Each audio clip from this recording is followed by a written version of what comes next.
Series begins in London. Soledad Marcel, a skilled Talamasca agent, infiltrates the organization's London mother house, a centuries-old institution devoted to observing supernatural entities from the shadows.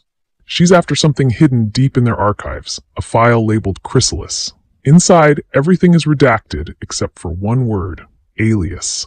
Using it as a password, she hacks into the digital archives, transfers the data onto a drive, and hides it inside a cigarette pack. Outside, under the veil of night, she marks a red phone booth with an X, a traditional dead drop signal, and prepares to stash the envelope containing the drive. But she's not alone. A strange figure follows her, more creature than man. Desperate, she hides the envelope in a nearby park between a slide and a wooden bridge. Her attempt to escape leads her through an abandoned warehouse and into a rail yard, where she comes face to face with Jasper, a chillingly composed figure flanked by revenant-like beings. They are undead servants, feral, obedient, and utterly inhuman. Jasper clicks a small device, sending his creatures toward her. Whispering a quiet prayer, "Father, forgive me," Soledad steps onto the train tracks, allowing an oncoming locomotive to end her life before Jasper's monsters can. Across the Atlantic in New York City, the news of Soledad's death reaches to Helen, a high-ranking Talamasca overseer. On her desk sits a grisly message from Jasper, a gilded box containing Soledad's eyeball, alongside a note that reads, "We see you." Helen understands. Jasper knows they're investigating him, and he's warning her off. She tells her assistant to find a replacement for Soledad immediately. Meanwhile, we meet Guy Anatole, a brilliant young law graduate interviewing at the prestigious firm Cavett and Associates. On the surface, he's poised and driven, but inside, Guy is spiraling. He possesses a burden he's long tried to suppress. He can hear people's thoughts. During the interview, he senses every judgment and doubt of the partners questioning him. Overwhelmed, he excuses himself to the bathroom, takes anxiety pills, and flashes back to childhood memories in a church, voices flooding his mind as a woman in confession calls his ability a gift. When Guy returns, he finds unexpected news. He got the job. But as he steps outside, Helen follows him through the busy streets of Manhattan. Cornering him in an alley, she offers him a card with the cryptic motto, "We watch and we are always there," and promises $5,000 if he will simply hear her out. Curious and desperate for cash, Guy agrees. Helen meets him in a quiet library and introduces herself as part of the Talamasca, which she vaguely describes as a secretive research organization, a cross between a think tank and an intelligence agency. She praises Guy's intellect and his perceptiveness, hinting she knows about his telepathic ability. Guy accuses her of hiding something, but she only says he'll learn more further down the road. When he opens the envelope she gave him, he doesn't find money. Only a childhood letter he wrote to Santa Claus. Alarmed and suspicious, Guy flies to Florida to confront his foster mother, Ruth, who reveals that Helen arranged his adoption years ago. The Talamasca had been watching over him his entire life. Ruth insists they helped him become the man he is, but when she nearly admits something more, she grows terrified and flees. Back in New York, Helen discusses with her assistant the mysterious 752, a secret project apparently located in London, while her superior Archie prepares to travel there. Across the ocean, Jasper oversees revenants locked in basement cells, his control signaled by that ominous clicker. Guy's paranoia peaks. He confronts Helen, accusing her of manipulating his entire life. She admits the Talamasca sponsored his education and career, but insists he earned everything himself. To prove she's not his enemy, she takes him to meet Burton, an eccentric, centuries-old vampire living in a penthouse at the Dakota. Burton is charming but sinister. He reveals what Helen wouldn't. The Talamasca's true purpose is to monitor vampires, witches, demons, and ghosts, the hidden shadow world. When Guy uses his telepathy on Burton, the vampire instantly senses it. Time freezes around them as Burton warns Guy that his mind is a two-way street. Demonstrating his powers, Burton compels Guy to step onto a window ledge and nearly fall to his death before catching himself. He tells Guy that vampires will either fear or exploit his gift, and before releasing him, he plants one final seed. They're lying to you. Shaken, Guy storms off. Helen urges him to run from all of it, but curiosity and the desire to uncover the truth about his mother keeps him tethered. That night, Burton visits Guy's apartment, leaving behind an open copy of Interview with the Vampire with the name Anna Lemus circled, the name of Guy's supposedly dead mother. Seeking answers, Guy tracks down journalist Daniel Malloy, the author of Interview with the Vampire. Daniel insists the Talamasca inserted that page about Anna. He warns that they're watching both of them, and then drops a bombshell. Guy's mother is alive, last seen in London. The proof? A recent photograph. Determined to find her, Guy agrees to join the Talamasca, officially stepping into their world of secrets. Next, London's cold light reveals Soledad's death scene at the rail yard, but her body is half-eaten, her remains grotesquely incomplete. Investigators Ridge and her partner note a strange, clay-like residue nearby. Inside the London mother house, its director Owen briefs Jasper on the investigation. Jasper seems unconcerned, knowing Soledad's demise can't be traced to him.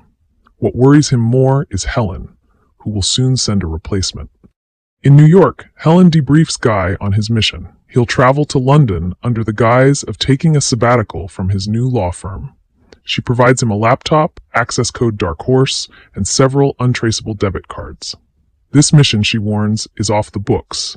Even the Talamasca hierarchy doesn't know about it.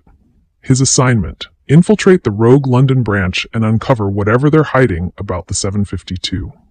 Guy undergoes crash training, decoding messages using book ciphers, learning signal protocols, and memorizing cover stories.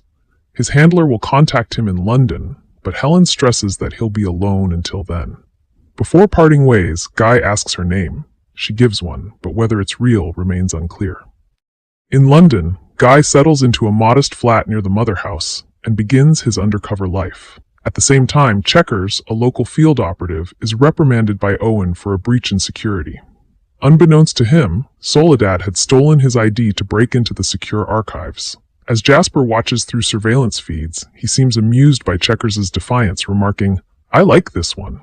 Meanwhile, Guy's cover job places him at a Soho peep show where he works as a street barker, conveniently positioned near the red phone booth marked by Soledad's final X. His nights are restless, haunted by insomnia and flashes of his mother's face. In his downtime, he transfers restricted Talamasca files onto his personal laptop, but every record on Anna Lemus is blacked out. One evening at a pub, Guy meets Kevis, a free-spirited woman with a mischievous charm. They flirt, drink, and dance before heading to a secretive party. There, another woman, Olive, kisses both of them, then whispers to Guy that he's in trouble. Only later does he realize Olive may be his Talamasca handler. Guy spends the night with Kevis, unaware of the storm ahead. The next morning, she's gone, leaving a sticky note on his forehead. "You're my Guy." Days later, during his shift, Guy spots a sanitation worker peeling the tape X off the red phone booth, a signal that a dead drop awaits. Following the clues, he finds a burner phone hidden in a park trash can, displaying the phrase, "music stream." He deciphers the message to mean Victoria Park's bandstand, where he finds an envelope containing a photo of Archie and cryptic instructions. His mission? Tail Archie, gather intel, and never engage. Guy follows Archie to a high-end restaurant where he secretly photographs him dining with Jasper and Owen. While eavesdropping through his telepathy, Guy accidentally exposes himself. Jasper's vampiric mind instantly detects the intrusion. What do we have here? Jasper projects, locking eyes with Guy through the window. Terrified, Guy flees. He tracks Archie to a decaying apartment building, hearing screams from inside. Rushing in, Guy discovers a gruesome scene. Archie slumped against a wall with his throat cut, and Kevis hanging dead from the ceiling, the woman he just slept with. Before dying, Archie weakly gestures toward Kevis's bag, whispering, "Book." Inside is the same mysterious scrapbook she carried earlier. Realizing his DNA is now all over a double homicide, Guy panics and runs. His mission has turned into a nightmare. His handler is dead, the London mother house is compromised, and Jasper knows he's there. Next, we see a flashback to Amsterdam in 1972, where the Talamasca's massive archives burn inside the headquarters. The destruction of centuries of records becomes the foundation for a mystery that continues in the present day, where Ridge inspects the crime scene involving the deaths of Kevis and Archie. Although the official explanation is murder-suicide, Ridge notes mismatched details, the lack of blood at the scene, the improbability of Kevis moving Archie's body, and an unidentified hair found on him. She asks for forensic confirmation as she grows suspicious that the case may involve outside forces. Guy returns to his duties in Soho, watching for signals from his handler. When he receives a coded message, he follows it to a pub where Helen and Olive are waiting. Olive reiterates that Guy is now in danger. Helen explains that something known as the 752 has gone missing, an object connected to the Talamasca's ancient record-keeping. She reveals that the organization was founded in 752 AD, and all its knowledge became their leverage against immortals. After the Amsterdam fire, rumors spread that a single codex survived containing everything that was lost. Kevis, a witch skilled at extracting information, may have obtained it, making her a target. Guy realizes that the large book he once saw in Kevis's possession could have been the 752. Helen insists Guy must infiltrate the London mother house to uncover how Archie and Kevis became entangled in the hunt for it. Ignoring Olive's warning to rest, Guy returns to Kevis's flat and confirms the book is missing. Shaken by a brief hallucination of Kevis's body, he later attends her coven's wake. They treat him with suspicion, but Doris approaches him, claiming Kevis had spoken of him. When Guy attempts to read Doris's mind, she blocks him. She reveals that Kevis's mysterious book was simply a scrapbook, and pointedly accuses Guy of being part of the Talamasca. Elsewhere, Checkers celebrates a promotion and an upcoming transfer to Jakarta, only to be abducted. Later, he awakens in Jasper's basement among revenants. Jasper drinks from him, forces a black fluid from his body, then has him buried alive, implying a horrific transformation. Helen privately investigates her own past. She visits a derelict mansion that once housed a Talamasca training facility. In visions, she sees herself as a child with her twin sister. Guy has followed her and presses her about the truth. Helen admits she was raised and tested by the organization before being removed by her uncle, but she avoids discussing her sister. Guy accuses her of manipulating him to reach his mother, Anna Lemus, a Talamasca operative long believed dead. He announces he wants out and intends to return to the US, but Helen blocks him, insisting he's essential to confronting Jasper, the vampire who has quietly taken control of the London mother house. Meanwhile, Olive infiltrates the police station under an MI5 alias and quietly obtains the autopsy photographs. Ridge later reviews CCTV footage and sees Guy following Archie on the night he died, evidence that puts him on her radar. Helen reviews the autopsy images and notices the bite marks on Archie's neck, confirming vampire involvement. Ridge interviews members of Kevis's coven and attempts to link Guy to the crime scene, though Doris denies recognizing his shoes in a photograph. Guy, overwhelmed, considers numbing himself with medication, but instead approaches the London mother house directly. Confronting Owen, he accuses him of orchestrating Kevis and Archie's deaths. Jasper arrives mid-conversation, having watched the exchange through the office camera. Guy tells him the Talamasca destroyed his life, withheld the truth about his mother, and used him as a pawn. He declares he wants revenge on the organization. Jasper listens, intrigued, and suggests cooperating. He claims to know who possessed the 752 and who killed Archie, proposing that their combined information can uncover the truth and expose the Talamasca's secrets. Guy agrees to the alliance. As he tries to leave, Jasper insists on escorting him, unwilling to let him roam alone with tensions rising. Outside, Doris watches the mother house, before slipping away into the night. Forced to stay the night inside the London mother house under the vampire's watch, Guy tries to measure Jasper's intentions while hiding his own doubts. Jasper in turn treats him with cautious hospitality, uncertain whether Guy's arrival is genuine or a setup orchestrated by the Talamasca.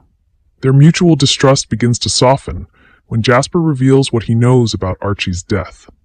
The killer was not a human, but a vampire. This opens the door for deeper truths about Jasper's long fight with the Talamasca. Guy presses him about the 752 and why Jasper is so determined to obtain it. Jasper answers by recounting the tragedy that shaped his existence. In the 1200s, a vampire named Facile lived on chicken blood to avoid preying on humans. His fellow vampires saw the practice as dishonorable, and when his secret leaked, he was cast out. Centuries later, in the 1920s, Facile sought revenge on the vampire who exposed him.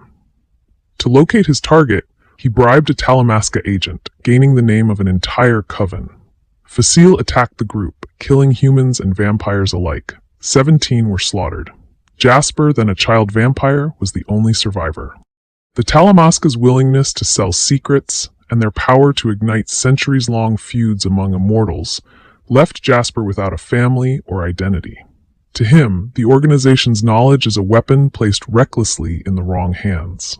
He believes the 752, the codex containing the lost archives, can give vampires leverage against the Talamasca's dominance. Guy realizes this quest may indirectly lead him to his missing mother, giving him his own reason to keep the alliance alive. Jasper then shifts to the present investigation. He suspects a local vampire, Harris, might be connected to the deaths of Archie and Kevis. Harris operates the West Cross, a hotel that functions as the front for his coven. Strange movements around the property suggest Harris may be holding the 752. Jasper assigns Guy to go inside, read minds, and uncover what Harris is hiding. As protection, Jasper sends Checkers, now transformed into a loyal, frenzied vampire, to act as backup. Guy enters the hotel under the guise of a Talamasca agent on assignment. However, he quickly discovers that his powers, long suppressed, are unpredictable under pressure. Before he can regain control, he is approached by Raglan James, a fellow Talamasca agent whose presence is legitimate, unlike Guy's improvised cover. Raglan threatens to expose him unless he leaves immediately. Thinking quickly, Guy reinvents the narrative, telling Raglan that the Talamasca has flagged him for illicit dealings with Harris. Acting as though he is on a classified mission, Guy persuades Raglan to bring him along to the meeting. Meanwhile, Helen begins her own search into her past. She visits the graves of the Stevens couple, who were presented to her as her parents. A weathered bouquet has been left on the tombstones. Believing her missing twin sister may have visited, Helen questions the groundskeeper, who reports seeing no one resembling her. Disturbed, she seeks out Abigail, a woman who grew up with her in the Talamasca facility. Abigail seems unwilling to revisit their shared childhood, and her telekinetic twin, Rose, makes it clear that Helen is not welcome. Yet Abigail slips Helen a note before she leaves. It reads, Jameson equals Melville, hinting at buried information tied to her origins. Back at the West Cross, Guy accompanies Raglan to Harris's suite. The meeting quickly turns hostile. Raglan tries to trade Guy to Harris as payment, pointing to the mind reader's abilities as valuable property. Guy is cornered, but a warning earlier from Doris, Kevis's friend, proves crucial. After failing to persuade Guy to avoid the hotel, Doris secretly sends a coded message to his backup outside. Checkers scales the building and bursts into the suite. Violence erupts as he tears through Harris's men, giving Guy a narrow escape. When the dust settles, the room is littered with bodies. Raglan survives, though his loyalties remain unclear.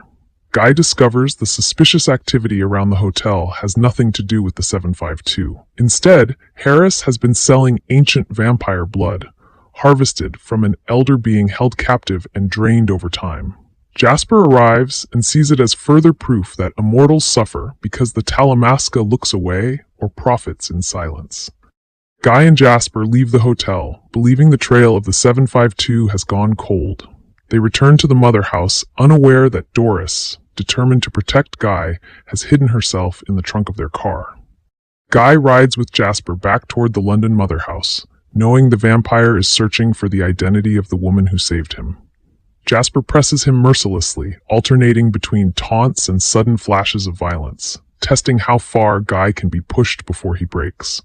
Though Jasper insists he never lies, Guy senses every word is a performance. When they reach the mother house, Jasper escalates the intimidation. He pins Guy to the ground, accusing the Talamasca of destroying his life and repeating his belief that Guy is only a tool of an organization he despises. He drags Guy into an underground chamber, threatening to turn him into a revenant or feed him to one. Doris bursts into the room with a makeshift incendiary weapon, setting Jasper ablaze long enough for her and Guy to flee the building and steal the van. The episode then shifts to a flashback, revealing Helen's secret past. Her true name is Emma, and she was separated from her twin at a young age before being sent to America under the supervision of a Talamasca handler. On the train, the handler tests her unusual ability to recall minute details with absolute clarity, foreshadowing how the organization shaped her life and skills. The glimpse suggests why Helen became such a key figure within the Talamasca's intelligence ranks. Back in the present, Helen grows worried when Guy misses multiple scheduled handset drops. She finds him in a strip club, where he and Doris are hiding. Guy demands answers about his mother and about the secrets Helen continues to hold back. He also makes it clear he knows she is running an unsanctioned operation, and that the elders are unaware of how deeply she has inserted herself into the search for the 752. Helen maintains her guarded posture, blocking her thoughts from Guy's telepathy, but she acknowledges the danger he is in. With Jasper hunting them, Guy asks her to get him out of England and to ensure Doris can travel with him. Despite her reservations, Helen agrees, knowing she cannot let two people die on her watch. Guy and Doris are placed in a Talamasca safe house while arrangements are made. They talk through the night. Guy speaks openly about his mother, describing how she vanished after crossing the Talamasca. Doris listens quietly, her reactions unreadable. Guy senses that Doris is hiding something, but her mind remains closed to him, suggesting she is far more powerful than she presents. What he does not know is that Doris has secretly taken the mysterious black book found in Kevis's bag, something she had told Guy was only a journal. Instead of turning it over, she hides it beneath the bed. Meanwhile, Jasper heals from Doris's attack by consuming the rare, ancient vampire blood being harvested at the Westcroft. The blood accelerates his regeneration, allowing him to resume his pursuit almost immediately. As Greg applies Jasper's blood to a lesion on his skin, a text arrives with Guy's location. Jasper sets out again, determined to intercept him before he can leave the country. Complications grow in London when the revenants Jasper unleashed begin attacking civilians. With checkers among them, the creatures tear through the city unnoticed. Olive observes the carnage from a distance without intervening, her expression unreadable. Her detachment suggests motives that even Helen has not uncovered. At the same time, the police investigation deepens. Ridge and her partner identify Guy in surveillance images from the night of the supposed murder-suicide. The detectives finally access the encrypted drive found in the parcel left by Soledad. The drive contains a photograph of Olive, linking her to the alias Chrysalis, the identity used to extract information from the London mother house. Next, we see Helen arriving at the home of Dr. Jameson, a figure from her past whose name has shadowed her investigation. Though his housekeeper, Patricia, attempts to keep her out, Jameson instantly recognizes her. He understands why she has come and allows her inside, knowing the truth he has carried for decades can no longer remain hidden. In their final conversation, he reveals the full history of the Talamasca program that shaped Helen's childhood and separated her from her twin. Helen learns that the little girl seen in earlier flashbacks was not her, but her sister, born with extraordinary memory abilities and taken to Amsterdam for training. When Jameson finally reveals the name her twin chose for herself, Doris, Patricia kills him, acting under orders to silence him the moment his purpose is fulfilled. Meanwhile, Guy and Doris are brought to the police station after being spotted across London. Ridge interrogates them, but is pulled off the case when Olive arrives under the MI5 alias she has used to infiltrate the Talamasca. Guy senses immediately that Olive is after the book in Doris's bag, and before he can warn her, Jasper's associate Highsmith abducts Doris. As she is forced into the van, her identity is fully revealed. She is a vampire. She kills Highsmith in a burst of instinctive self-defense, returning to Guy drenched in blood. Olive witnesses the aftermath and flees, leaving Doris struggling to hide from the approaching sunrise by climbing into the trunk. Inside her mind, Doris allows Guy to see her life for the first time. He witnesses the moment she and Helen were separated, her brutal training within the Talamasca, the night she was forcibly turned into a vampire, and the years she was used as an immortal repository for the organization's knowledge.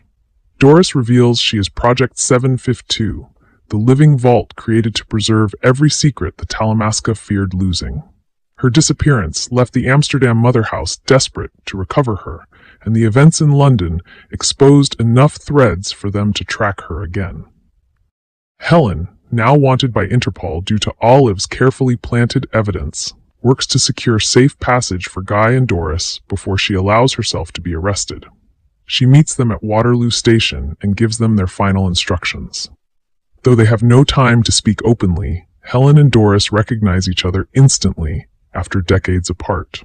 Helen slips fake passports into the purse of another passenger to avoid the Talamasca's surveillance, and Guy notices the signal. He guides Doris onto the train before their window of escape closes.